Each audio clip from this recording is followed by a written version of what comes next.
شاء الله هذا مو اعتباطا ولا مجانا، هذا جلوس مدفوع ثمنه منذ 1400 عام. هذا جلوسكم، أرحامكم، أهلكم الطيبين جالسين هذا الجلوس.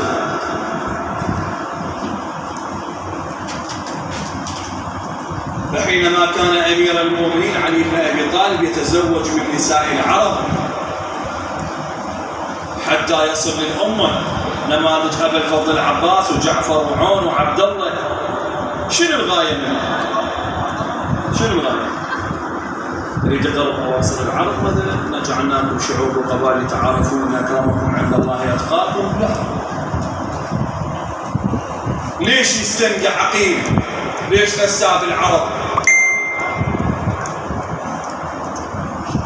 ليش في واقعة الطف أم البنين ما حضرت؟ شنو علاقة عقيل اختار لنا من فحول العرب؟ ليش أمير المؤمنين كان يختار عينة العرب؟ لأن إخواني أكو في أسلاف العرب أكو ناس تخاف، أكو قبائل هسه احنا كلنا نعرف أكو قبائل نعرفهم دول يخافون قليلة. هاي عشيرة تعبان، هاي العشيرة موام، هاي العشيرة يعارفون، هاي العشيرة عندهم مروءة. هذه المصيرات عندنا ما صيرت.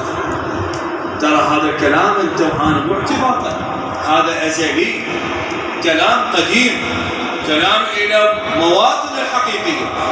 من يقول له يا عقيل اختر لي امراه قد ولدتها فحول العرب، ليش؟ حتى اولاد مستقبلا شنو؟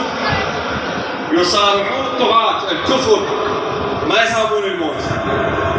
اكو رجال حينما تقدم للحروب ما تنظر وراها، حينما تسأل شنو المستفاد منه؟ يقول لك عند عقيل أن أشهد أن لا إله إلا الله وأشهد أن محمدا رسول الله. هذا الاعتقاد. فيقول حينما أخذوا أم البنين عليه السلام لبيت علي بن أبي طالب ودخلت عليهم، طبعا أكو فرد رواية دائما تطرق على أرباب المنابر، يقول أم البنين دخلت وقالت لا تسميني بفاطم، سميني أم البنين، بنت الحسن والحسين الصغار. طبعا هاي المعلومة مو صحيحة، لأن الحسن والحسين آنذاك أعمارهم تصل إلى 25 إلى 30.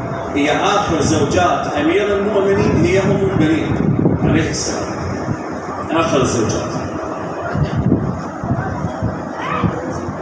ثاني زوجة بعد الزهراء سلام الله عليها هي الحنفية، وأم داوود وأم سليمان. هاي نساء أمير المؤمنين. آخر زوجة لأمير المؤمنين هي أم البنين. يقول حينما توجه الركب إلى كربلاء وصاح هاتف بينهم أين أم البنين؟ يقول الإمام الحسين رد عليه قال نساء النبي أمهات شنو؟ للمؤمنين. وان بالكم يمي نساء النبي أمهات المؤمنين. ليش؟ يقول أنا وعلي في شجر مثلي كمثل علي. يقول عيب علي أنا أطلع زوجة والدي والنبي موصي زوجات الأنبياء والمرسلين ما يخرجن ويا من خبر هو الحسين عزيز الله. ليش؟ يقول حتى خاف تذل وتهان، يقول يا زوجة علي فتقهر.